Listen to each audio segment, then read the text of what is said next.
মনে করবেন, আপনি মনে করবেন আপনার সমস্ত গুনাহ মাফ হয়ে গেছে, এরকম একটা হালকা অনুভূতি আপনার ভেতরে কাজ করবে। খুশির জন্য মনে হয় না? এজন্য আমরা যদি ছোট্ট এই দোয়াটি পড়ে আজ রাতে ঘুমাতে পারি, সকালে উঠে ফলাফল দেখবো ইনশাআল্লাহুল আজিজ। আমি যদি আপনাদেরকে হাদিসের টেক্সট শোনাই, হযরত যায়েদ রাদিয়াল্লাহু তাআলা আনহু থেকে বর্ণিত, রাসূল সাল্লাল্লাহু আলাইহি সাল্লাম বলেন, হাদিসের স্পষ্ট ন্যারেশন হচ্ছে, যে ব্যক্তি রাত্রিবেলা 3 বার এই দোয়াটি পড়ে ঘুমিয়ে যাবে, সকালে উঠে আল্লাহ তাআলা তার সমস্ত গুনাহ মাফ করে দিবে।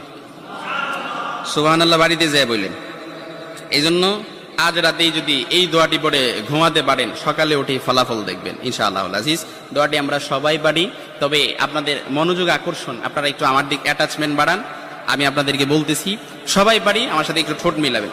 আস্তাগফিরুল্লাহাল্লাযী লা ইলাহা ইল্লা হুয়াল হাইয়ুল কাইয়্যুম ওয়া আতুবু ইলাইহি লা হাওলা ওয়ালা কুওয়াতা ইল্লা বিল্লাহিল আলিয়্যিল